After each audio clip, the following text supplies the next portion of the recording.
यह विशेष रूप से उल्लेखनीय है कि दिनकर के कवि व्यक्तित्व का प्रथम परिचय जो होता है वह राष्ट्रीय भावधारा की कविताओं के साथ ही होता है। उनकी जो पहली काव्य पुस्तिका कह लीजिए थी विजय संदेश शीर्षक से, उसमें जितनी कविताएं थीं वे सब की सब सरदार वल्लभ भाई पटेल के नेतृत्व में गुजरात के बारदोली में जो किसानों का संघर्ष हुआ था जमींदारों के साथ, किसान आंदोलन, उससे प्रेरित और प्रभावित है। कर नहीं आशीष देंगे जैसे संकल्प के साथ जब जन सत्ता जाग उठती है तो शक्ति शिखर ध्वस्त हो जाते हैं। यह दिनकर ने अपनी जन सत्ता शीर्षक कविता में प्रतीकों के माध्यम से व्यक्त किया है। जन सत्ता जग पड़ी मची हाहा त्रिभुवन में, शक्ति श्रृंग गिर गया बधिक सकुचाए मन में, हुआ ज्योति उच्चार उड़े खग पास उड़ाते, चले मुक्त की ओर गगन में शंख बजाते। प्रतीकों के माध्यम से ही दिनकर बात करते हैं और यहाँ शोषक के लिए बधिक शब्द का इस्तेमाल करते हैं और किसानों की एकता को चित्रित करने के लिए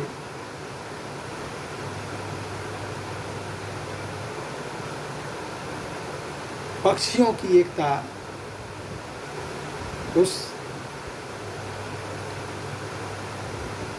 लोक प्रचलित कहानी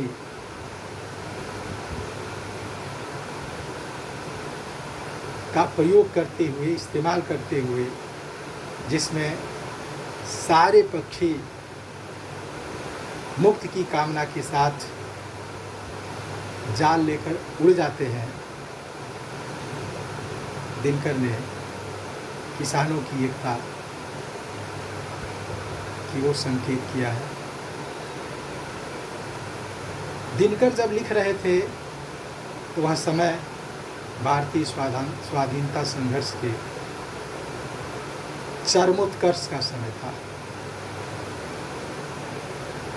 दिनकर ने उस समय की परिस्थितियों के बारे में लिखा है कि सारे देश का एक कर्तव्य था जो स्वातंत्र संग्राम को सबल बनाने का कर्तव्य था, और सारे देश की एक मनोदशा थी जो क्रोध से क्षुब्ध, आशा से चंचल और मजबूरियों से बेचैन थी। दिनकर ने ऐसी परिस्थिति में आम जनता के उसी क्रोध को, उसी क्षोभ को, उसी बेचैनी को, उसी चंचलता को वाणी दी है और उनकी यह राष्ट्रीय चेतना दिन प्रतिदिन गहन से गहनतर, विस्तृत से विस्तृततर होती चली गई और जब जैसी परिस्थिति उत्पन्न हुई, दिनकर ने अपने कवि दायित्व का बखूबी निर्वाह किया। दिनकर की कविताओं में राष्ट्रीय चेतना विविध रूपों में अभिव्यक्त हुई है। उसका एक रूप विध्वंसक क्रांति के आह्वान का है, जिसका प्रतिनिधित्व उनकी तांडव शीर्षक कविता करती है। इस कविता में कवि अत्याचार, आडंबर और अहंकार जैसी दुष्प्रवृत्तियों का नाश करने के लिए रुद्र का आह्वान करता है। यहाँ रुद्र भारतीय जनता के प्रतीक के तौर पर इस्तेमाल किए गए हैं। इस क्रांति के आह्वान के पीछे नवनिर्माण का सपना निश्चित तौर पर कार्य करता है।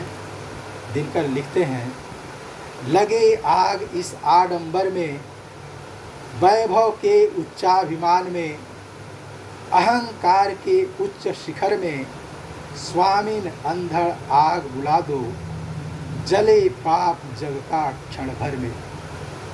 क्रांति का ऐसा ही स्वर हम दिनकर की हिमालय शीर्षक कविता में सुन सकते हैं। जब दिनकर शंकर का आह्वान करते हैं, कह दे शंकर से आज करें वे प्रलय नृत्य फिर एक बार, सारे भारत में गूंज उठे हर हर बम का फिर उच्चार। ऐसे ही कस्मै देवाय शीर्षक कविता में भी दिनकर आग बरसाने का आह्वान करते हैं।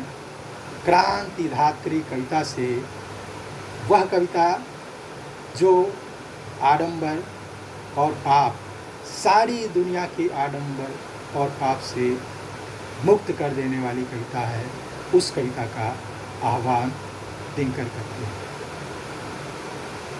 दिनकर की कविता में जो दूसरा रूप देखने को मिलता है उनकी राष्ट्रीय चेतना की कविताओं में, वह है अतीत के प्रति मोह। दिनकर यह मानते हैं कि अतीत की स्मृति के साथ ही वर्तमान भविष्य का निर्माण कर सकता है। इसलिए दिनकर ने अपनी कविताओं में अतीत के वैभव और वर्तमान की दुर्दशा का एक साथ उल्लेख किया।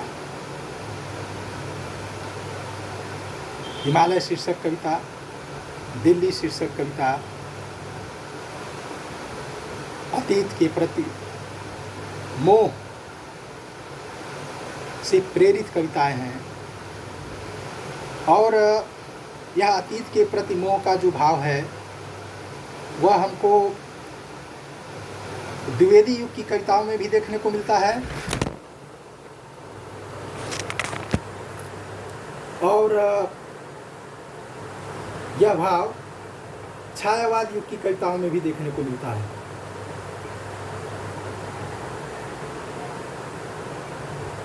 छायावाद युग की जो कविताएं हैं उनमें अतीत के प्रति यह जो मोह है वह बहुत कुछ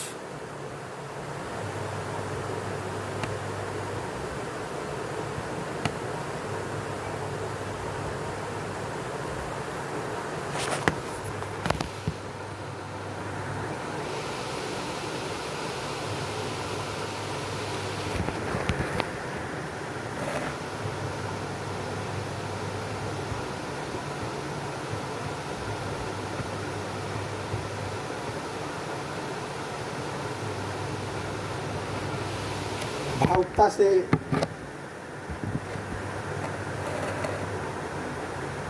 परिपूर्ण है, लेकिन द्विवेदी युग की कविताओं में जो अतीत की स्मृति है वह बहुत कुछ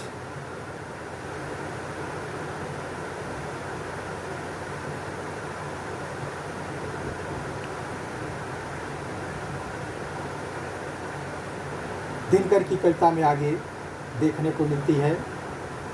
हिमालय, मिथिला, पाटलिपुत्र की गंगा आदि कविताएं इसी धारा से प्रेरित और प्रभावित कविताएं हैं।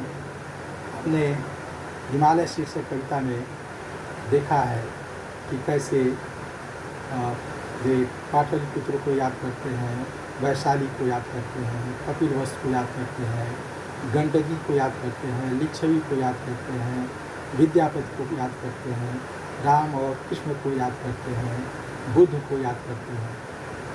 यह अतीत की जो स्मृति है, अतीत का जो मोह है, वह वर्तमान के लिए प्रेरणा के तौर पर ही इस्तेमाल किया गया है। दिनकर की कविता व्यापक राष्ट्रीयता से ओत-प्रोत करता है। आरंभ में ही जो बात हुई थी